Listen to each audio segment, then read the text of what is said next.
ఆంధ్రప్రదేశ్‌లోని రైతన్నలకు శుభవార్త.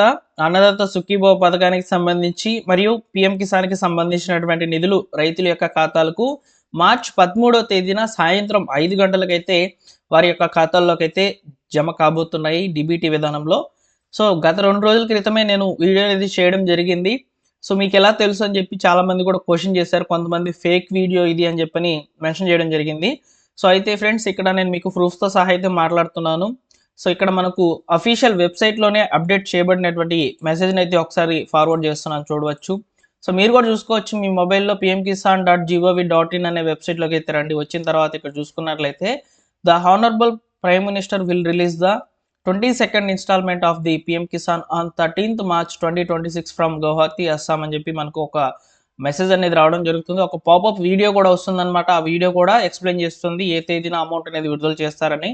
మొత్తానికి మార్చ్ 13 ఓకేనా. సో, మార్చ్ 13 2026 అస్సాం నుంచి అయితే నరేంద్ర మోడీ గారైతే 22nd ఇన్‌స్టాల్‌మెంట్‌కి సంబంధించినటువంటి డబ్బులనైతే రైతుల యొక్క ఖాతాల్లోకి అయితే జమ చేయడం జరుగుతుందన్నమాట.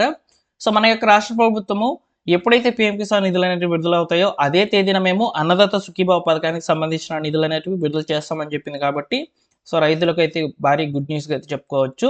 సో, అయితే ఫ్రెండ్స్ ఇక్కడ కొంతమంది రైతులకు మాత్రము పీఎం కిసాన్‌కి సంబంధించి రూ. 2000 కదా వస్తాయి. సో, వీటిలో మాత్రం కొంతమందికొచ్చేసి రూ. 4000 అయితే ఇస్తారంట. అదేవిధంగా మన యొక్క రాష్ట్ర ప్రభుత్వం ద్వారా రూ. 4000 అయితే వస్తాయి. సో, ఇలా టోటల్‌గా కొంతమంది రైతులకు రూ. 6000, కొంతమంది రైతులకు రూ. 8000 అయితే విడుదలైతే కాబోతున్నాయి. సో, వీటికి సంబంధించిన వివరాలైతే మనం తెలుసుకుందాం. అదేవిధంగా కొన్ని కొత్త నిబంధనలు కూడా చెప్పారండి. సో, వాటి గురించి కూడా నేను ఇక్కడ మీకు క్లియర్‌గా అయితే ఎక్స్‌ప్లెయిన్ చేస్తాను. దయచేసి వీడియోని లైక్ చేయండి. కొత్తగా చూస్తున్నట్లయితే మన ఛానెల్ సబ్స్క్రైబ్ చేసుకోండి. మీకు ప్రభుత్వ పథకాలకు సంబంధించినటువంటి అప్డేట్స్ మన ఛానల్ ద్వారా పోస్ట్ చేయబడతాయి అనమాట. ఇక డైరెక్ట్‌గా పీఎం కిసాన్ గురించి ఫస్ట్ మాట్లాడుకుందాం. తర్వాత అన్నదాత సుఖీభవ పథకాన్ని గురించి అయితే మాట్లాడుకుందాం. సో, ఇప్పటివరకు పీఎం కిసాన్ ద్వారా 21 ఇన్‌స్టాల్‌మెంట్ డబ్బులు అంటే 21 విడతల అమౌంట్ అనేది రూ. 2000 లెక్కనైతే రైతుల యొక్క ఖాతాలకైతే చేరింది. ఇప్పుడు తాజాగా 22వ విడతకు సంబంధించిన డబ్బులు మార్చి 13వ తేదీన అయితే విడుదల చేయబోతున్నారనమాట. సో, ఇక్కడ ముఖ్యంగా రబీ సాగు పనులకు సంబంధించి అయితే ఈ యొక్క అమౌంట్ అయితే విడుదల చేయబోతున్నారు నరేంద్ర మోడీ గారు. అయితే ఫ్రెండ్స్ ఇక్కడ మీరు గమనించాల్సినటువంటి విషయం ఏంటంటే ఈకేవైసీ పూర్తి చేసినటువంటి వాళ్ళకి మాత్రమే ఈ యొక్క డబ్బులు అనేటివి రావడం జరుగుతుందనమాట. సో, ఈకేవైసీ అనేది మీరు ఇంకా కూడా పూర్తి చేయకపోతే చేయవచ్చు, టైం అయితే ఉంది. సో, దీనికి సంబంధించి మీరు ఎక్కడ ఈకేవైసీ చేయాలంటే ఇక్కడ చూడండి, కామన్ సర్వీస్ సెంటర్లు అనేటివి ఉంటాయి. అంటే మీ దగ్గరలో మీ సేవా కేంద్రాలు లేదా ఈ యొక్క కామన్ సర్వీస్ సెంటర్లు అయితే ఉంటాయి వాటి దగ్గరికి వెళ్ళి బయోమెట్రిక్ వెరిఫికేషన్ అనేది కంప్లీట్ చేసుకోవాలి. వీటితో పాటుగా బ్యాంక్ అకౌంట్‌కి సంబంధించి సీడింగ్ అనేది అంటే మీ యొక్క బ్యాంక్ అకౌంట్‌కి ఆధార్ సీడింగ్ అయ్యి ఉందా లేదా చూసుకోవాలి. అదేవిధంగా ఆ యొక్క అకౌంట్‌కి సంబంధించి ఎన్‌పీసీ అనేది యాక్టివ్ అయ్యి ఉందా లేదా చూసుకోవాలన్నమాట. ఇవి 2 కంపల్సరీ. సో, ఇవి కరెక్ట్‌గా ఉంటేనే మీకు అమౌంట్ అనేది విడుదల కావడం జరుగుతుంది. అయితే కొంతమందికి రూ. 4000 అనేటివి జమ అవుతాయని చెప్పి మనం ఇప్పుడు చెప్పుకున్నాం కదా! అవి ఎవరికంటే 21st ఇన్‌స్టాల్‌మెంట్ ఎవరికైతే పేమెంట్ ఫెయిల్డ్ అయ్యి అదేవిధంగా సాంకేతిక కారణాలు లేదా భూమి వివరాల సమస్యల వల్ల ఆగిపోయినటువంటి వాళ్ళకైతే రూ. 2000 కలిపి ఇప్పుడు రూ. 4000 అయితే విడుదల చేయబోతున్నారనమాట. సో, ఎందుకంటే లాస్ట్ టైం అయితే ఈ యొక్క వెరిఫికేషన్ సమయంలో కొంతమందికి ఇష్యూస్ అనేటివి రావడం జరిగిందనమాట. అంటే ఆ వెరిఫికేషన్స్ ఎందుకు చేశారంటే 2019 తర్వాత రిజిస్టర్ అయినటువంటి భూములకు సంబంధించి సో, చాలామంది కూడా కంప్లెయింట్స్ అనేటివి వచ్చాయన్నమాట. సో, అలాంటి వాళ్ళలో వెరిఫై అయిపోయినటువంటి వాళ్ళకి సంబంధించి అయితే సో, ఈ యొక్క 21st ఇన్‌స్టాల్‌మెంట్ మిస్ అయినట్లయితే ఆ డబ్బులు ప్లస్ ఇప్పుడు విడుదల చేయబోతున్నటువంటి 22nd ఇన్‌స్టాల్‌మెంట్ డబ్బులైతే విడుదలైతే చేయబోతున్నారు. ఓకేనా.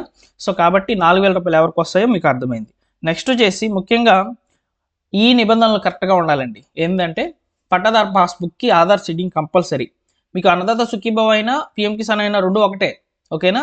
అదేవిధంగా ఫార్మర్ రిజిస్ట్రీ ఐడీ అనేది ఒకటి క్రియేట్ చేసుకోవాలని చెప్పి చాలా సార్లు కూడా వీడియోస్‌లో అయితే చెప్పాము. అది కూడా కంపల్సరీ. సో, పట్టాదారు పాస్‌బుక్‌కి ఆధార్ సీడింగ్, బ్యాంక్ అకౌంట్‌కి ఆధార్ సీడింగ్, నెక్స్ట్ వచ్చేసి ఎన్‌పీసీఐ యాక్టివ్. సో, ఇవన్నీ కూడా కరెక్ట్‌గా ఉంటేనే మీకన్నీ కూడా ఈ 4 నిబంధనలు కరెక్ట్‌గా ఉంటేనే డబ్బులనేటివి జమ కావడం జరుగుతుంది. ఓకేనా. సో, మీరు స్టేటస్ అనేది చెక్ చేసుకోవచ్చు. వీటికి సంబంధించి సో, స్టేటస్ అనేది చెక్ చేసుకోవచ్చు. మన ఖాతాలో డబ్బులొస్తాయా లేదా ఇక్కడ చూపిస్తుందనమాట. అయితే ఇక్కడ ఎంటర్ రిజిస్ట్రేషన్ నంబర్ అనేది అడుగుతుంది. మీరు పీఎం కిసాన్‌కి సంబంధించినటువంటి రిజిస్ట్రేషన్ నంబర్ అయితే ఎంటర్ చేసేసి సో, క్యాప్చా కోడ్ అయితే వస్తుందనమాట. సో, ఈ క్యాప్చా కోడ్‌లో ఇచ్చేసి గెట్ ఓటీపీ మీద క్లిక్ చేసి ఓటీపీ వెరిఫై చేసుకుంటే మీరు ఈ యొక్క పథకానికి సంబంధించి ఇప్పుడు రాబోతున్నటువంటి ఈ యొక్క 22nd ఇన్‌స్టాల్‌మెంట్‌కి సంబంధించి మీ యొక్క బ్యాంక్ అకౌంట్‌కి ఆధార్ సీడింగ్ అయ్యి ఉందా? ల్యాండ్ సీడింగ్ అయి ఉందా, అదేవిధంగా ఎన్పిసి అనేది యాక్టివ్ ఉందా లేదనేది చూపిస్తుంది అనమాట. ఆ 3 ఆప్షన్స్ గ్రీన్లో ఉంటేనే మీకు ఈ యొక్క పథకాలకు సంబంధించినటువంటి డబ్బులు అనేటివి రావడం జరుగుతుంది, ఎలాంటి ఇబ్బందులు లేకుండా. ఓకేనా. సో పిఎం కిసాన్కి సంబంధించి మాత్రం పర్టికులర్గా క్లియర్గా అయితే చెప్పారు నిబంధనలు. ఇవన్నీ కూడా కరెక్ట్గా ఉంటేనే మీ ఖాతాలకు డబ్బులు అనేటివి చేరుతాయండి. నెక్స్ట్ వచ్చేసి ఇక్కడ ముఖ్యంగా పిఎం కిసాన్ కూడా సో కుటుంబంలో ఒకరికి మాత్రమే ఇవ్వనున్నారనమాట. సో మనకు గతంలో అయితే 2-3కి అయితే ఇచ్చారు, వాటన్నింటిని కూడా తీసేసి ఇప్పుడు ఒక కుటుంబంలో ఒకరికి మాత్రమే ఇస్తున్నారనమాట. సో ఆదాయపు పన్ను చెల్లించేవారు ఉంటే వారి యొక్క పేర్లు అనేటివి తొలగించేశారు. అదేవిధంగా 2019 తర్వాత భూమి రిజిస్ట్రేషన్ అనేది పరిశీలనకు సంబంధించి అయితే వెళ్ళి ఉన్నాయి. ఎందుకంటే 2019 తర్వాత ఎక్కువ మంది కంప్లైంట్స్ అనేవి వచ్చాయన్నమాట. సో వాటికి సంబంధించి కూడా అప్డేట్స్ అనేవి వస్తున్నాయన్నమాట. వెయిటింగ్ ఫర్ అప్రూవల్ అని ఎవరికైనా కనుక ఉన్నట్లయితే రాష్ట్ర ప్రభుత్వం దరఖాస్తులను అయితే పరిశీలిస్తుంది అనమాట. సో కాబట్టి ఆ యొక్క వెరిఫికేషన్ అంతా కూడా కంప్లీట్ అయిన తర్వాత ఒకేసారి అమౌంట్ అనేది విడుదల కావడం జరుగుతుందండి. ఓకేనా. సో మొత్తానికి అస్సాం నుంచి అయితే పిఎం కిసాన్కి సంబంధించినటువంటి డబ్బులు అయితే 22nd ఇన్స్టాల్మెంట్ డబ్బులు అయితే విడుదలవుతున్నాయి అనమాట.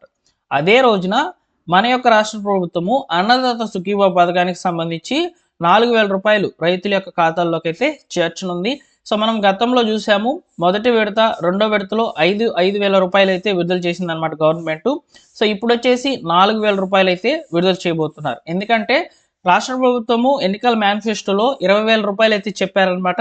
సో మన యొక్క రాష్ట్ర ప్రభుత్వం ద్వారా 14,000 రూపాయలు, కేంద్రం ద్వారా వచ్చేటువంటి 3 విడతల సాయం 6,000 రూపాయలు, ఇలా టోటల్గా 20,000 రూపాయలు రైతుల యొక్క ఖాతాలకు అయితే చేర్చుతామని చెప్పింది. ఇప్పుడు మనము 3వ విడతకు సంబంధించి అయితే వెయిట్ చేస్తున్నాం కాబట్టి ఫస్ట్, సెకండ్ ఇన్స్టాల్మెంట్లో వచ్చేసి 5,000 అయితే విడుదల చేశారు. ఇప్పుడు 4,000 రూపాయలు అయితే విడుదల చేస్తారనమాట. అయితే నో యువర్ స్టేటస్ అనేది చెక్ చేసుకుంటూ ఉంటే ఇంకా కూడా స్టేటస్ అనేది అప్డేట్ కాలేదండి. మేబీ మనకు రేపన్నా అవ్వచ్చు, లేదా ఎల్లుండి అమౌంట్ అనేది విడుదల చేసిన తర్వాత అమౌంట్ అనేది పడిందా లేదా అనేది చూపించేటప్పుడు అయితే చూపించవచ్చు అనమాట. సో అయితే మీరు ఒకసారి చెక్ చేసుకోండి. ప్రస్తుతానికి అప్డేట్ అయితే లేదు నేను వీడియో చేస్తున్నటువంటి సమయంలో. ఒకవేళ అప్డేట్ అయితే మెసేజ్ అనేది పెట్టండి అనమాట, ఎందుకంటే పింగ్ చేస్తాను, అందరికీ కూడా చూసుకుంటారు. సో ఇక్కడ నో యువర్ స్టేటస్ నందు రైతు యొక్క ఆధార్ నెంబర్, అదేవిధంగా ఇక్కడ పక్కన కనిపిస్తున్నటువంటి క్యాప్చా కోడ్ని ఈ క్యాప్చాలో ఇచ్చేసి సెర్చ్ మీద క్లిక్ చేసినట్లయితే మీకు మొదటి విడత, రెండో విడతకి సంబంధించినటువంటి పేమెంట్ డీటెయిల్స్ అనేవి చూపిస్తాయి. అదేవిధంగా ఈకేవైసీ స్టేటస్లు అవన్నీ కూడా చూపిస్తాయి అనమాట. డబ్బులు ఎంత పడింది, ఏ అకౌంట్ పడింది, ఈ వివరాలన్నీ కూడా చూపిస్తాయి అనమాట. 3వ విడతకు సంబంధించి మీ యొక్క ఈకేవైసీ ఎలిజిబుల్ అయినట్లు, సో మీరు ఈ యొక్క పథకానికి ఎలిజిబుల్ అయినట్లు కానీ ఏదైనా కనుక ఓపెన్ అయినట్లయితే ఒకసారి కామెంట్ సెక్షన్లో తెలియచేయండి. ప్రస్తుతానికైతే లేదు నేను వీడియో చేస్తున్నటువంటి సమయంలో. సో కాబట్టి రైతులకు వచ్చేసి గుడ్ న్యూస్ అయితే చెప్పవచ్చు. మార్చి 13వ తేదీన శుక్రవారం రోజున సాయంత్రం 5 గంటలకైతే మోడీ గారు అయితే పిఎం కిసాన్కి సంబంధించినటువంటి డబ్బులు అయితే విడుదల చేస్తారు. అదే రోజున లేదా నెక్స్ట్ డే అంటే 13వ తేదీన 14వ తేదీన లేదా 15వ తేదీ లోపల రైతుల యొక్క ఖాతాలకు అన్నదాత సుఖీభావ పథకానికి సంబంధించి మరియు పిఎం కిసాన్కి సంబంధించినటువంటి డబ్బులు ఒకేసారి విడుదలైతే కావడం జరుగుతుంది అనమాట. ఓకేనా. సో కొంతమందికి పిఎం కిసాన్ వస్తుంది, కొంతమందికి అన్నదాత సుఖీభావ రాదు, కొంతమందికి అన్నదాత సుఖీభావ వస్తే పిఎం కిసాన్ రాదని చెప్పి చాలామంది కూడా కామెంట్స్ అనేటివి పెడతారనమాట. సో వారికి నేను చెప్పేది ఏంటంటే అన్నదాత సుఖీభావ పథకానికి సంబంధించి కూడా కుటుంబంలో ఒకరికి మాత్రమే ఇస్తారు హౌస్ హోల్డ్ మ్యాపింగ్ ఆధారంగా. సో మనము ఒకే హౌస్ హోల్డ్ మ్యాపింగ్లో ఉన్నట్లయితే మనం అందరం కూడా రైతులు కనుక అయినట్లయితే మాకు సపరేట్గా ఈ యొక్క పడదారు పాస్బుక్లు కనుక ఉన్నట్లయితే మీకు కేవలం ఒకరికి మాత్రమే ఇస్తారు అన్నదాత సుఖీభావ. ఓకేనా. సో పిఎం కిసాన్ అందరికీ ఇచ్చినా కూడా ఇక్కడ అన్నదాత సుఖీభావ మాత్రం ఒక్కరికే ఇస్తారండి. సో అందువల్ల కొంతమందికి వస్తాయి, కొంతమందికి రాదు. ఎందుకంటే రీజన్ అయితే ఇదేనమాట. ఓకేనా. సో వీడియో నచ్చిందా లైక్ చేయండి ఫ్రెండ్స్. అదేవిధంగా ఈ యొక్క 2 వెబ్సైట్స్ యొక్క లింక్ డిస్క్రిప్షన్లో అయితే ఇస్తాను, ఒకసారి చెక్అవుట్ చేయండి. సో మీకు ఈ ఇన్ఫర్మేషన్ ఉపయోగపడిందని అనుకుంటున్నాను. సో మీకు ఇంకా ఏమైనా డౌట్స్ కనుక ఉన్నట్లయితే కామెంట్ సెక్షన్లో తెలియచేయండి. Thank you for watching.